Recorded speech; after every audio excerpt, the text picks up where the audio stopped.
नमस्कार, आप देख रहे हैं डीपी के न्यूज़ चैनल और आज हम पहुंचे हैं रातड़िया गांव के राजस्व गांव सांकड़िया में। सांकड़िया की अगर बात करें तो यहाँ से कल्पना राजपुरोहित ने 96.40% अंक लेकर अपने गांव, अपने माता पिता और अपने विद्यालय का नाम रोशन किया है। तो आइए उनसे जानते हैं कि उनके पढ़ाई का क्या शेड्यूल रहा, किस तरीके से उन्होंने तैयारी की और आगे वो किस फील्ड में जाने चाहते हैं, क्या उनकी तैयारी रहेगी। तो कल्पना, सबसे पहले तो स्वागत है आपका और बहुत बहुत बधाई। Thank you sir. तो कल्पना, 96.40 इतने नंबर कैसे लेके आए? सर, इसके लिए हमें लगातार मेहनत की ज़रूरी है। ऐसे नहीं, हम ऐसे सोच रहे कि अभी नहीं पढ़ते हैं, लास्ट में जाके सब कुछ कर देंगे, तो वो संभव नहीं है। हमें कंटिन्यूटी रखनी होगी पढ़ाई में। पहले दिन से ही हमें जो जितना टीचर पढ़ाते हैं उतना हमें रेगुलर याद करना होगा और रेगुलर 5 से 6 घंटे पढ़ाई करेंगे तो हम ये सब हासिल कर सकते हैं। मतलब पढ़ाई का क्या शेड्यूल रहा आपका? कितने घंटे आप पढ़ते थे या पढ़ने के टाइम में सिर्फ पढ़ते थे, खेल कूद गतिविधियाँ, इसके अलावा क्या क्या होता था? सर, मैं 5 से 6 घंटे पढ़ती थी, खेल कूद गतिविधियाँ सब करती थी, मुझे सब चीज़ों में इंटरेस्ट है। और रही बात पढ़ने की, तो मैं सुबह पहले 4 बजे उठती थी और सुबह वाला टाइम सबसे अच्छा रहता है पढ़ने का। लेकिन अगर आपको सुबह मान लो कोई जैसे मंदिर वगैरह हो और डिस्टर्बेंस हो, भजन वगैरह तो आप रात को पढ़ना चाहते हैं तो वो भी सही है। आपको जब मन हो तब पढ़ना चाहिए और ऐसा नहीं कि हम रटते रहें। जब हमारा मन हो, अगर हम फिक्स टाइम टेबल बना देते हैं ना कि हमें उतने घंटे ही पढ़ना है, इस टाइम में पढ़ना है, और उस टाइम अगर हमारा मूड नहीं हो तो फिर वो अच्छा नहीं रहता है। इसलिए मेरे हिसाब से मैं सिर्फ ये टाइम टेबल ऐसा बनाती हूँ कि मुझे आज के दिन में ये टॉपिक क्लियर करने हैं, तो वो जब भी मन होता है तब वो टॉपिक क्लियर कर देते हैं। कहने का मतलब है रट्टा नहीं मारना? नहीं, रट्टा मारने से कुछ नहीं होगा। अगर मेरे को एक लाइन भी समझ में नहीं आती तो उसको 10 बार पढ़ लो, लेकिन वो थोड़ी देर के लिए याद रहती है। हमें सब कुछ समझ कर अगर हम पढ़ते हैं ना तो वो आगे हमें लंबे समय तक याद रहता है। तो कल्पना, सबसे ज़्यादा किसका सहयोग रहा? घर का माहौल कैसा था? घर में मम्मी पापा, दीदी, भाई, सबने कैसा सहयोग किया? क्या माहौल था? सर, मुझे सबने बहुत सपोर्ट किया और मैं सबसे ज़्यादा योगदान अपने पापा का मानती हूँ, जिन्होंने हमें घर में ही लाइब्रेरी जैसा माहौल दिया।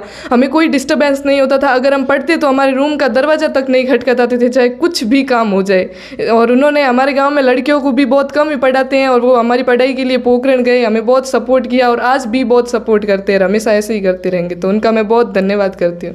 तो कल्पना, लड़कियों के लिए बड़ी मुश्किल हो जाता है क्योंकि जब 10th तक मान लो स्कूल होते हैं गांव में, 12th तक भी होते हैं, लेकिन उसके आगे की पढ़ाई जारी रखने के लिए लड़कियों को बड़ी मुश्किलें होती है। कुछ माँ बाप होते हैं जो उनको पढ़ाते हैं, लेकिन कुछ माँ बाप होते हैं जो उनको पढ़ा नहीं पाते, सुविधाओं के अभाव में मान लो या कैसे भी मान लो। तो आपकी आगे क्या तैयारी है? किस क्षेत्र में आप जाना चाहोगे?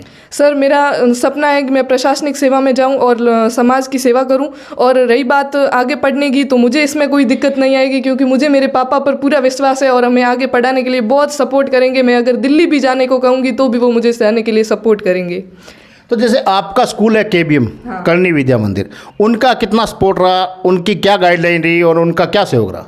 KVM संस्था एक बहुत ही अच्छा प्लेटफॉर्म उपलब्ध करवाती है हमें और बहुत ही अच्छी वहाँ पर पढ़ाई होती है। फैकल्टी बहुत अच्छी है। वहाँ के डायरेक्टर सर श्री अशोक जी सारण ने हमें बहुत सपोर्ट किया, हमें मोटिवेट करते थे। बाकी हमें PD सारण वगैरह, पवन सर, जो हमें जब भी मैं निराश होती तो उन दोनों के पास जाती और वो मुझे हर टाइम मोटिवेट करते, मेरे में एक नई उम्मीद जगाते थे।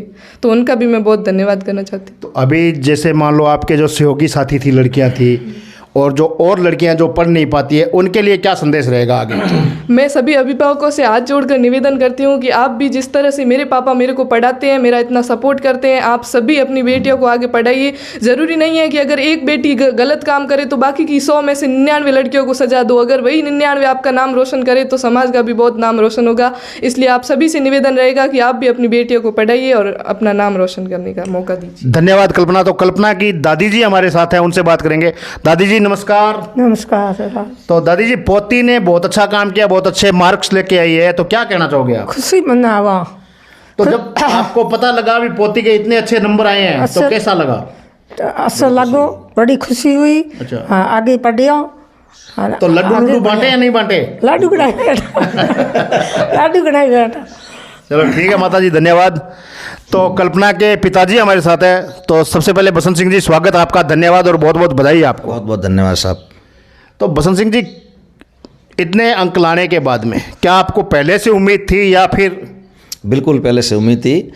इनने 10वीं की थी ना रातड़िया में, जिला में 3rd रैंक आई थी और हम पोखरण गए थे तो पूर्ण विश्वास के साथ गए थे कि जिला बालिका वर्ग में टॉप करेगी और इसने टॉप किया। तो अब मतलब आगे प्रशासनिक सेवा में जाना चाहते हैं तो आपका क्या सहयोग, क्योंकि कहते हैं माता पिता का सहयोग सबसे ज़्यादा ज़रूरी होता है, तो आप कहाँ तक सपोर्ट करेंगे? हाँ बिल्कुल, 10th पास के बाद में मैंने चाहा था कि ये साइंस बायो लें और मैं डॉक्टर बनाना चाहता था, लेकिन इस बच्ची की इच्छा थी कि मैं प्रशासनिक सेवा में जाकर और राजस्थान में रहकर राजस्थान की जनता की सेवा करनी चाहती हूँ। और मुझे पूर्ण विश्वास है कि ये अपने उम्मीदों पर खरी उतरेगी और एक दिन ऐसा आएगा कि इस गांव का नाम रोशन करेगी। तो बच्ची इतने अच्छे मार्क्स लेके आई है, तो केबीएम जो स्कूल है उसके स्टाफ को और टीचर्स को क्या कहना चाहेंगे? बिल्कुल बिल्कुल, मैं बहुत बहुत धन्यवाद देता हूँ केडीएम के मतलब डायरेक्टर सर और उनकी पूरी टीम को। उनका प्रबंधन बहुत अच्छा है और उनके शिक्षा के साथ साथ उस स्कूल के संस्कार भी अच्छे हैं, इसका मैं बहुत आभारी हूँ। देखिए, बच्चियाँ किसी अभाव में पढ़ाई से वंचित हो जाती है, बहुत सी जगह आपने देखा है, तो उन बच्चियों के लिए और उन माता पिता के लिए क्या कहना चाहेंगे आप? मैं ये कहना चाहूँगा, मेरे इस गांव में शायद मैं पहला ही ऐसा पेरेंट्स होगा जी, जो बच्चियों को पढ़ाने के लिए गांव छोड़कर बाहर निकला हूँ। तो बच्चे और बच्ची को समान समझना चाहिए और आपके माध्यम से मैं संपूर्ण गांव को ये कहना चाहूँगा कि आप भी अपनी लाडली को ज़्यादा से ज़्यादा पढ़ाएं और शिक्षा के क्षेत्र में आगे बढ़ाएं। धन्यवाद सर। तो कल्पना की बड़ी बहन हमारे साथ है, उनसे जानते हैं क्या करना। तो क्या करते हैं आप, क्या नाम है आपका? मैं बीए फाइनल हूँ, प्रियंका राजपुरोहित मेरा नाम है। तो प्रियंका, क्या उम्मीद थी कल्पना से? यही उम्मीद थी, वो 95 से अबव करेगी और उसने कर दिखाया। मतलब उम्मीदों पे खरे उतरे हैं। हाँ बिल्कुल। तो आपका क्या सहयोग रहा? आपने कभी इनको डांटा या इनका क्या सहयोग करते थे आप? नहीं, मेरा बहुत ज़्यादा योगदान रहा। जब भी ये डिमोटिवेट होती, कई बार मान लो कोई इसको बोल देते कि तू, एक बार किसी ने बोल दिया तू 90 से अबव कर ही नहीं पाएगी, ये हताश हो गई, मेरे पास आई, तो मैंने इसको बोला देख कोई कुछ भी बोल सकता है। अब देखो, लोग काले रंग को बुरा मानते, अशुभ मानते, लेकिन मैंने कहा देख हम सब जानते हैं कि स्कूल का जो ब्लैक बोर्ड होता है वो विद्यार्थी की सारी जिंदगी बदल देता है। इसलिए लोगों के कहने से कुछ नहीं होता, तू अपने आप पे विश्वास कर और अपनी पढ़ाई जारी रख। तो मैंने इसका बहुत ज़्यादा सपोर्ट किया और इसने मेरी हर बात मानी, तभी आज 95 से अबव है। मतलब आगे भी ये स्पोर्ट जारी रहेगा? हाँ जारी रहेगा। ठीक है। तो सर क्या कहना चाहेंगे आप? मैं कल्पना का बड़ा पापा हूँ और एमआर स्कूल में प्राइवेट टीचर हूँ। ठीक है। कक्षा 6 से 11 तक ये यहीं हमारे विद्यालय में पढ़ी है और इसने 12वीं में 96.40% प्राप्त करके बहुत बढ़िया रिकॉर्ड कायम किया है। और मैं भी चाहता हूँ कि ये बहुत आगे पढ़े, बढ़े और प्रशासनिक सेवा में जाए। मतलब कितनी उम्मीद थी कि कल्पना इतना अच्छा स्कोर कर लेगी? कल्पना पर मुझे पूरा भरोसा था कि ये इससे भी ज़्यादा बढ़ सकती थी, इतना भरोसा था। ठीक है सर, धन्यवाद। तो कल्पना के जो भाई हैं वो भी हमारे साथ है, वो भी टीचर हैं। तो सर स्वागत है आपका। नमस्कार। तो क्या लगा मतलब कल्पना का इतना अच्छा रिजल्ट देख के, और जब रिजल्ट आया तो आपके मन में, आपके दिमाग में, दिलो दिमाग में क्या चला, क्या हुआ? हमारी बहन पर मुझे तो पूरा भरोसा था, बचपन से ही ये जब पढ़ती थी तो किताबों से ही लगाव था और जो भी चीज़ें या जो आपस में वार्तालाप होती है तो पढ़ाई से संबंधित होते थे, वो मुझे बहुत अच्छा लगा।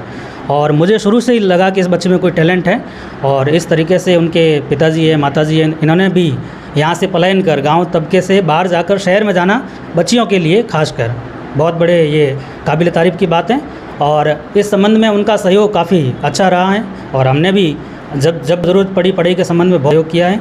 और तो वैसे बाहर जॉब करता हूँ तो व्हाट्सएप के माध्यम से इन्होंने जो भी पूछा है, कोई किताब कैसी लानी है, कैसे पढ़ना है, तो पूरा सहयोग किया। मतलब जैसा जहाँ जब भी मौका मिला गाइड करने का आपने गाइड किया? हर संभव प्रयास किया है, आगे भी करते रहेंगे और हमारा सपना है परिवार का कि ये बच्चे आगे जाएँ, प्रशासनिक सेवा में जाकर राजस्थान की सेवा करें। ठीक है सर, धन्यवाद। तो सर आप क्या कहना चाहेंगे? हमें भी बहुत खुशी हुई, आगे भी ये जिस फील्ड में जाना चाहेगी उसे हम आधी रात को भी तैयार रहेंगे, जहाँ भी जाना चाहे। अब इनका जो लक्ष्य है प्रशासनिक अधिकारी बनने का है तो हम तय दिल से इनके साथ है, पूरी पुरजोर मेहनत करें। ठीक है सर, धन्यवाद।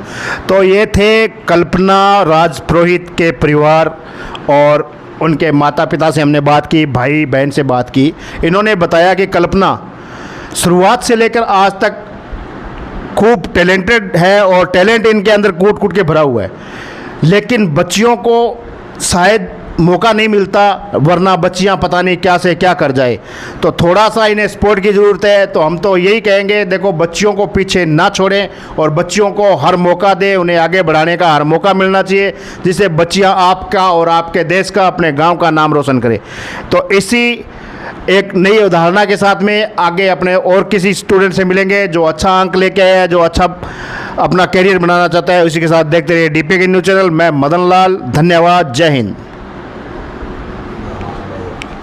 हमें ठंडो ले आ भाई।